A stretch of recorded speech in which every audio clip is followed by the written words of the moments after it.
Hello, and welcome to Show Me History. I'm your host, Amy Blankenship. Today we'll be discussing Mr. Eads and his bridge. Once the icon of St. Louis, and originally named the Illinois and St. Louis Bridge, Eads Bridge is a significant piece of engineering history. It was the first permanent bridge to span the Mississippi River and was developed and built by self-taught engineer James Eads. James Buchanan Eads was born May 23, 1820 in Lawrenceburg, Indiana, to Thomas Clark Eads and Anne Buchanan Eads.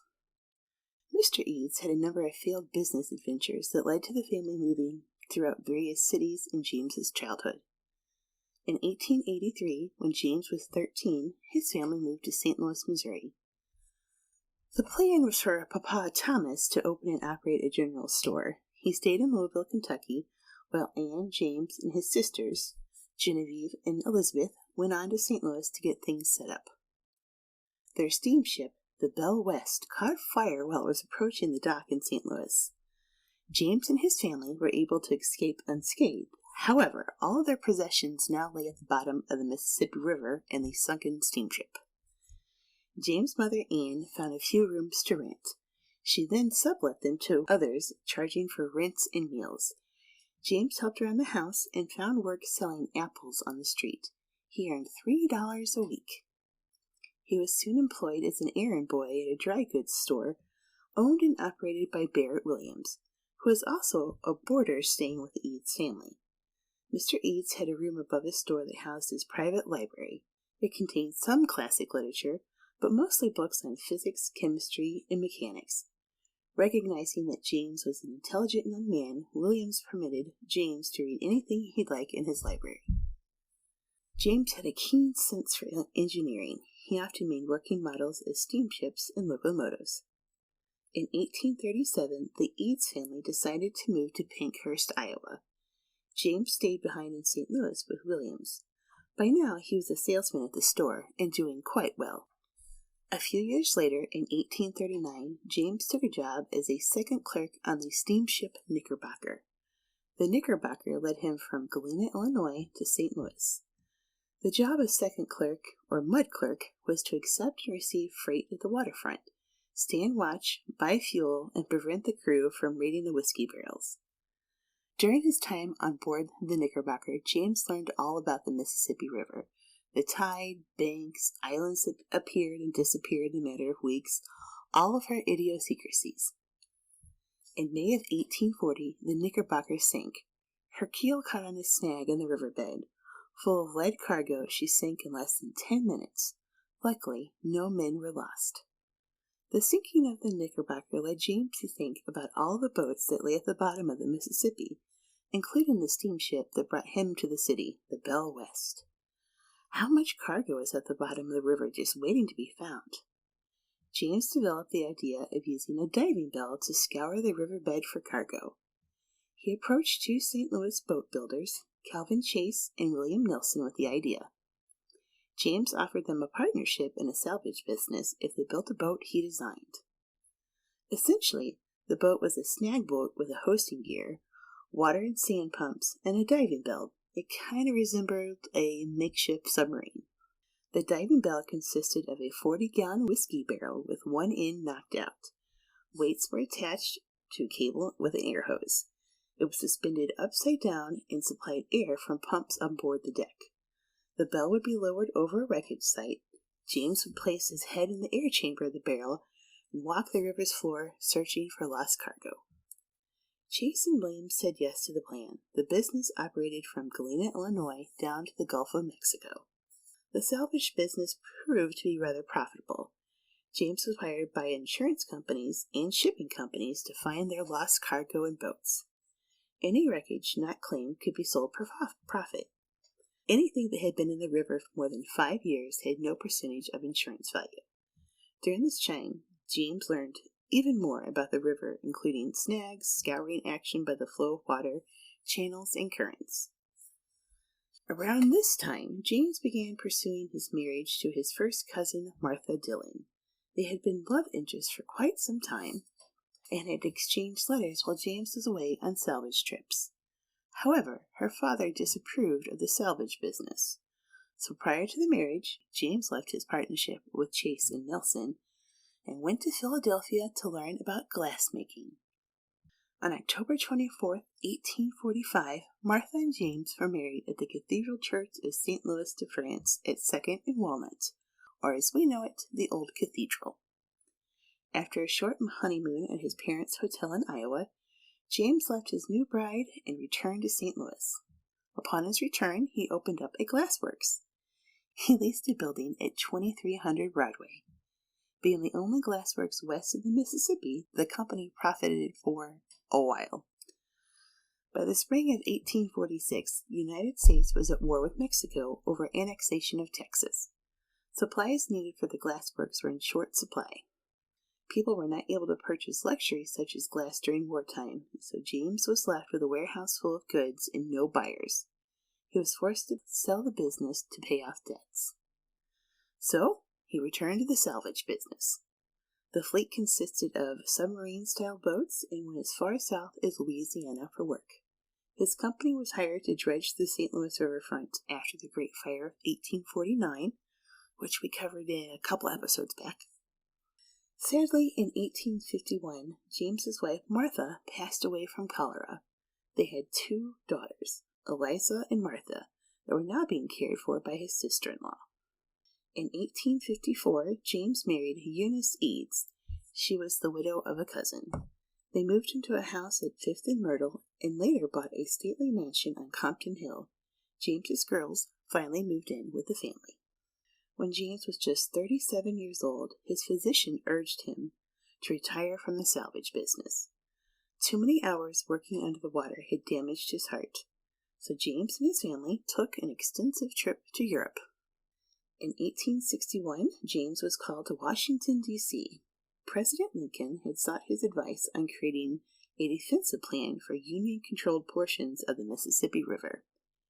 Eads developed an idea for ironclads to create a river navy. An ironclad boat consisted of a steel frame attached to a wooden hull. Given a time frame of 6 weeks, James was granted a contract for 7 gunboats. James called upon his old salvage partners, William Nelson, to help. Nelson owned a shipyard in Carondelet, just a little bit south of St. Louis. The first ironclad gunboat was launched on October 12, 1861. It was christened St. Louis. Some say Eads' ships helped secure a Union victory in the war. In August of 1864, 4 ironclads helped defeat Confederate forces in the Battle of Mobile Bay, allowing the Union to resume shipping along the river. So now that we have caught up on Mr. Eads' life, let's go and talk about the bridge for a minute. So as far back as 1839, there had been talk about a bridge being built across the Mississippi River at St. Louis, but the initial cost was $739,000, a price too steep for the city to finance. Throughout years, several plans and designs were brought to City Hall, but nothing panned out. Most agreed that the need for a bridge did exist. St. Louis was an important trade city and in many ways connected the eastern United States to the western side of the country. In the winter, cold weather created huge ice dams on the Mississippi River, and at some points the river froze solid completely. Steamboats and ferries could not make it through this. A bridge spanning the river would permit travel of goods and people year-round, no matter what the weather. After the Civil War, the need for a bridge spanning the river was ever present. St. Louis's population was at a standstill. A bridge could create the opportunity to connect east and west via railroad, thus increasing population and commerce. After all, Chicago was expanding as a rail hub, and its population was booming. By the 1860s, Chicago had railroad bridges crossing the Mississippi at Rock Island, Burlington, and Quincy, completely bypassing St. Louis. A bridge in St. Louis would link the 5 major railroads of the East and the 3 western railroads in one city.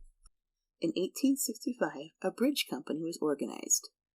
Since the bridge would connect 2 states, it needed to receive a charter from both. A bill was introduced to Congress to build a bridge across the Mississippi River at St. Louis. Now enters the matter of politics. At the time, the only way to cross the river was by ferry. The Wiggins Ferry Company dominated the St. Louis region. They had a monopoly and owned 1 mile of the riverfront. They also had been granted a charter stating that no one could build a competing service within 2 miles, and no other ferry company could ever acquire the right to operate from the Illinois side of the Mississippi to the Missouri side. Eastern railroad companies were forced to do business with Wiggins as they terminated in East St. Louis. Goods were loaded from railroad cars onto barges, ferried across the river, and then reloaded onto railroad cars on the Missouri side. Wiggins owned 900 acres of land along the waterfront that provided warehouse space, terminals, elevators, and switching yards for the railroads. This all occurred at a very high cost to the railroad companies. Although the need existed to build a bridge and bypass the ferry company, this was a huge obstacle.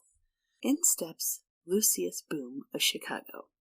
He proposed to the Illinois legislature a bill that would give rights to his company, Illinois and St. Louis Bridge Company, for a 25-year contract for exclusive rights to build from Illinois shore to St. Louis. If the bridge was built, it would drain toll revenues from St. Louis, but if nothing was done, the ferry company would still monopolize the river and no bridge would be constructed at all. Mr. Eads had an idea. He knew that Boomer's plan would be catastrophic, so he used the Merchants Exchange to focus on a local bridge company. Eads and other members of the Merchants Exchange traveled to Springfield, Illinois to lobby against Boomer's bill. They had a moderate effect on the situation. You see, Mr. Boomer had no real intention to build a bridge. He just wanted to thwart the plan of the bridge being built in St. Louis due to his interest in the ferry companies. The charter did pass the Illinois legislature, but would only be valid if the construction of a bridge started within 2 years and was completed in 5. Now, Boomer must actually build a bridge or turn things over to St. Louis authorities. Boomer formed a bridge company in Missouri, of which he owned 3/4 of the stock. He elected himself president and treasurer and set off making plans. In the meantime, Eads actually began construction of a bridge. He started with cofferdams on the west abutment side. At the time of the legal battle and lobbying legislatures, Eads had been creating plans for a bridge. Boomer hosted a meeting of civil engineers attempting to oust Eads in his design. He stated that Eads had no formal training and the design was ludicrous. Things did not go well for Boomer. See, Mr. Boomer had already built a bridge in Missouri over the Gasconade River, and his bridge led to a very disastrous train wreck that killed many prominent St. Louisans. So Mr. Eads' plan won. Boomer resigned from his own company and appointed St. Louis men to run in his absence, all the while still protesting that Eads had no legal right to the Illinois shoreline for construction.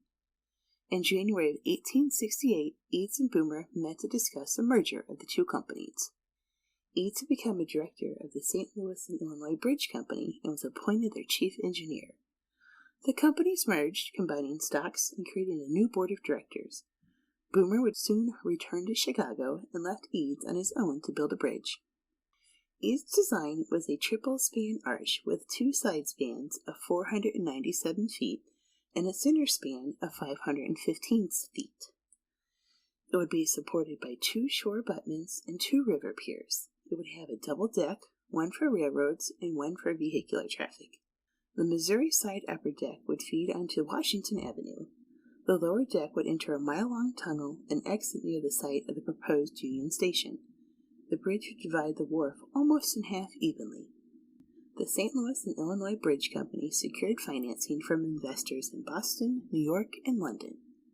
The plan was to build a bridge and then use funds from tolls to maintain and operate it. The bridge company had potential to generate revenue as an important center of commerce connecting east and west. The building of this bridge was not without its challenges. Firstly, the river itself would prove to be quite complicated. The span of the river at St. Louis was 1,500 feet with high velocity and current. The piers in the bridge had to support the bridge, traffic, and withstand the force of the river. They had to be secured to bedrock. Reaching that bedrock would require digging to 40 feet below the river on the St. Louis side and 100 feet below on the riverbed on the Illinois side. Another issue was the elevation difference between the two sides of the Mississippi. The Missouri side was a high bluff, while the Illinois side was a flat floodplain. The height and spans between the bridge pillars needed to allow traffic to pass with ease. This included taking into consideration times of flooding and high water levels. What better person than James Eads to construct this bridge? His days of wrecking and salvage work afforded Eads vast knowledge of the river, its flow, riverbed, and behavior. Eads had literally walked on the riverbed and knew it like the back of his hand. The bridge would be constructed in two phases. First the piers and abutments, and then the arches and decks.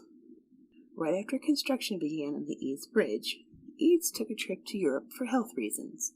Again. While there, he met a bridge engineer in Paris, Moreau. Eads was able to observe a new method of constructing bridge foundations using pneumatic caissons instead of the traditional cofferdam.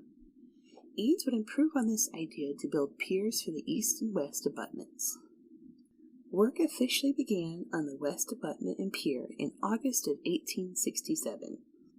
The work site was prepared by constructing a V-shaped breakwater of pilings and timbers to protect piers and construction sites from rafts, debris, and ice dams. Progress on the river was slow.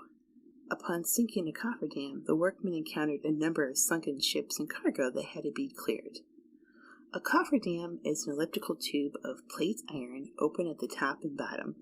It's braced inside with angle irons and placed in the water as the bridge's foundation.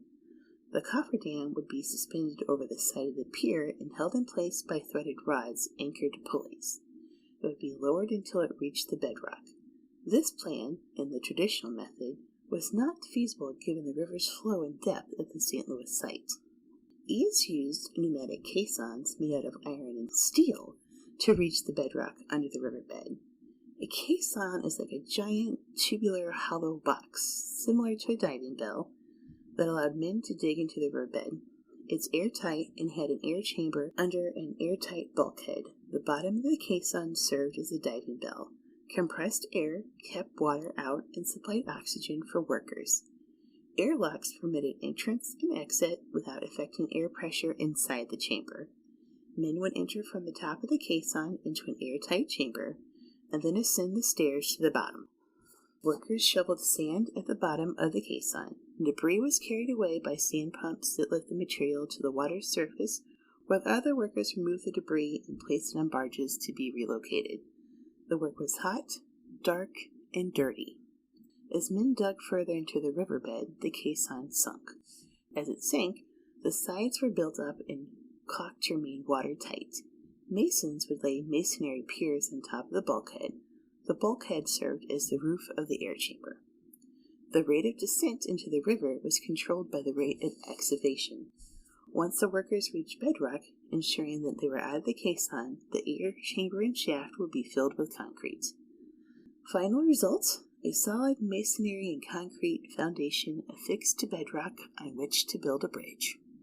10 huge pilings were constructed to guide the caissons into place until they settled into the river.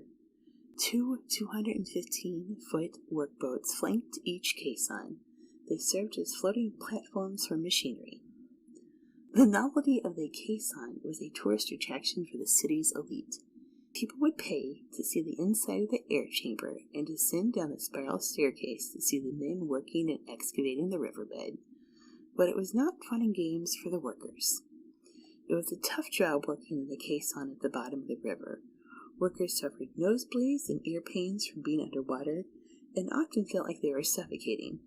Men mentioned that candles and lanterns flickered eerily. They were working in a dreamy haze, and sometimes voices became high-pitched and squeaky. That was just working in the caissons. Upon reaching the surface, symptoms got more severe. Pain in joints, coughing up blood, seizures, headaches, and in the worst-case scenario, death.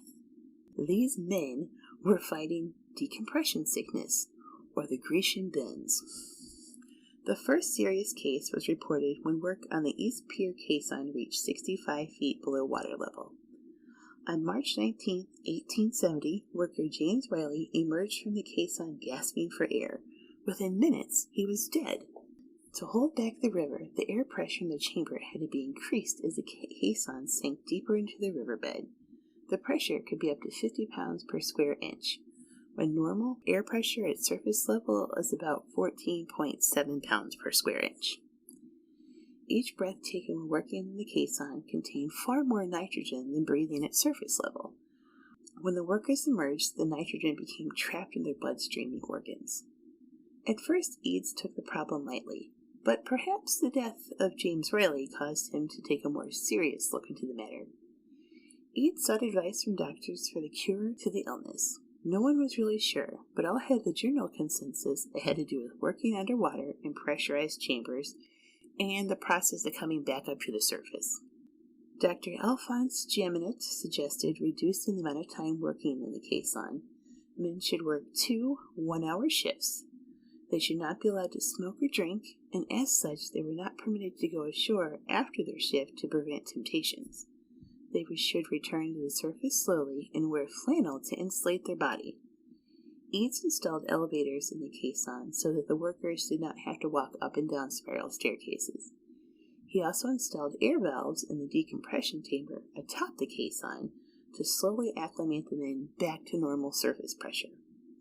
Prior to this, men had used a spiraled staircase in the middle and spent an average of 5 minutes in the airlock before leaving. A total of 119 men suffered from the effects of the decompression sickness, and 14 men died. Work began on the East Pier caisson on October 17, 1869.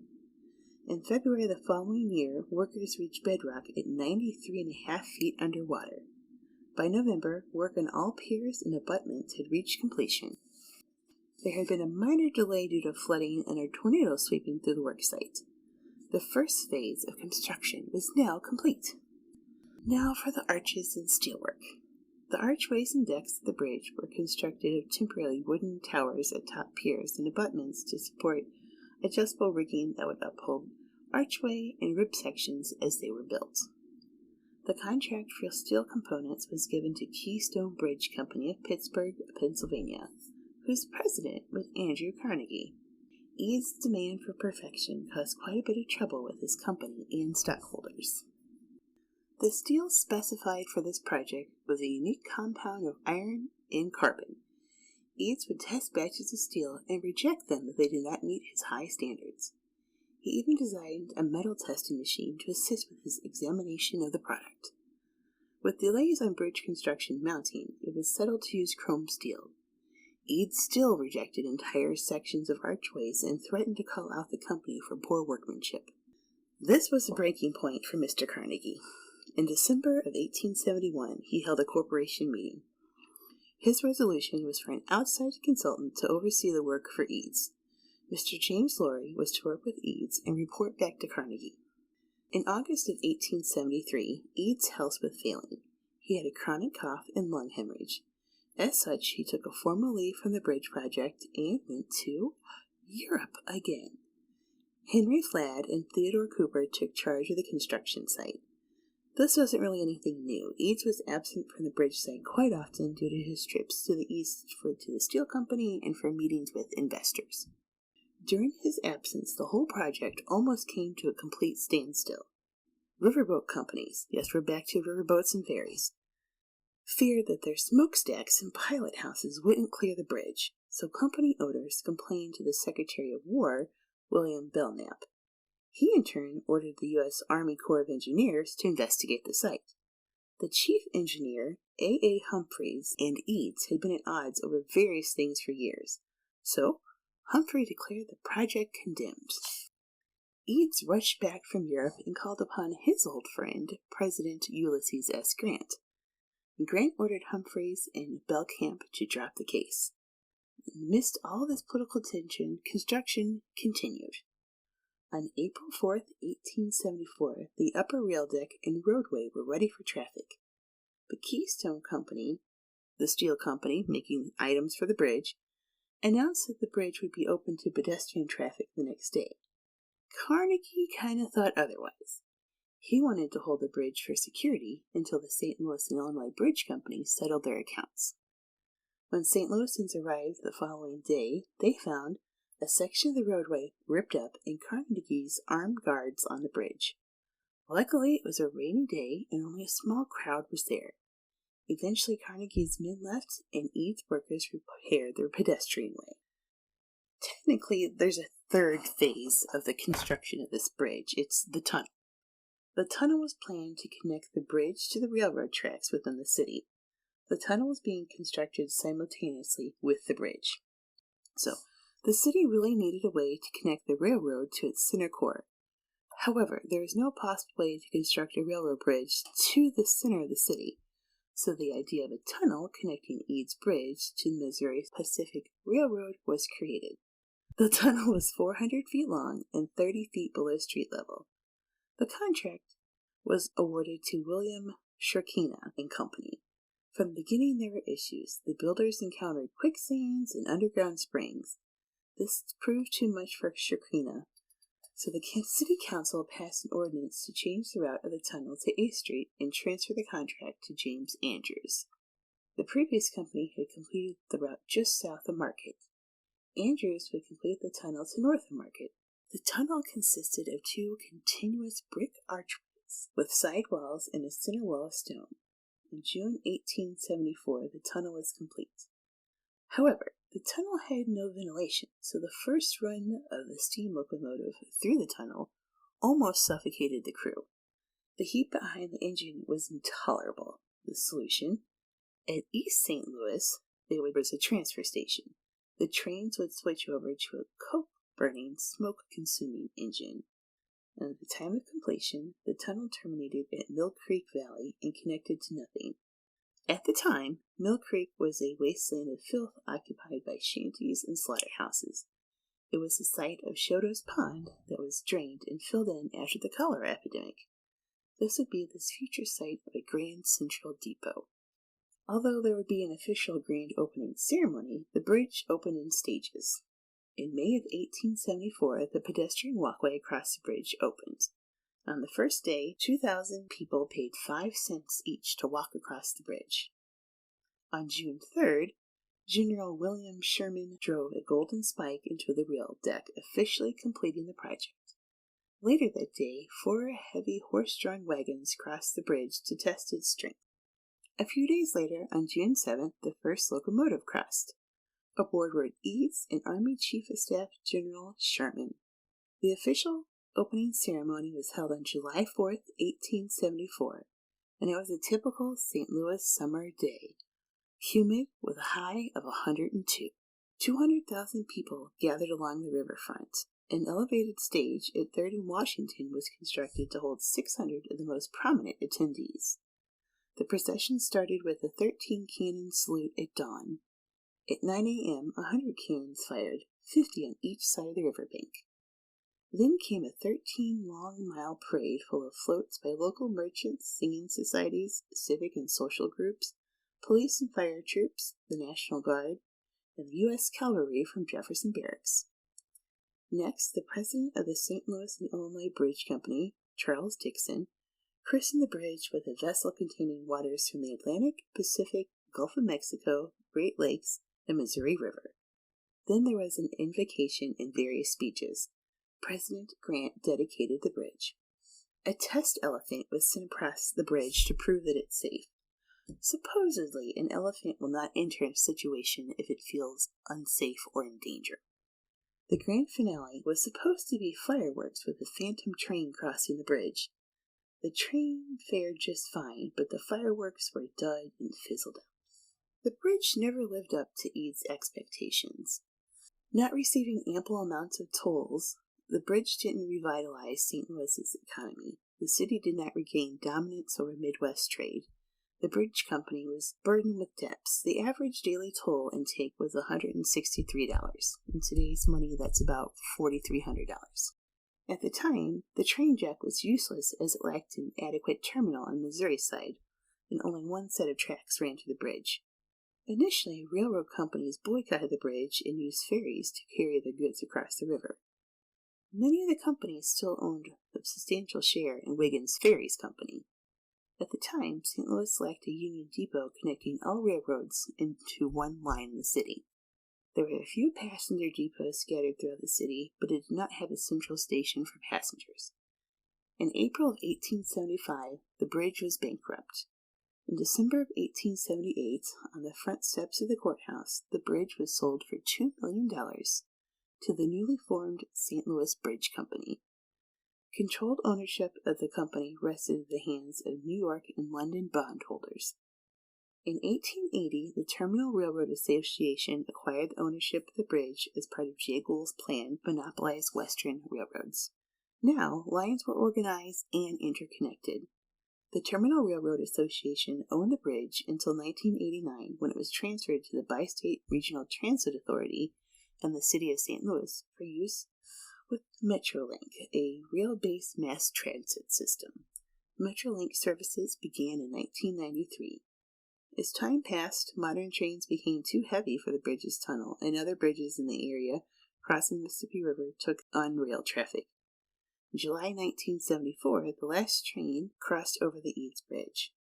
From 1991 to 2003, automobile traffic was suspended while the highway deck was completely restored. And in 2012, the Bi-State Regional Development Agency began the Eads Bridge Rehabilitation Project. The goal was to extend the life of the bridge to at least 2091.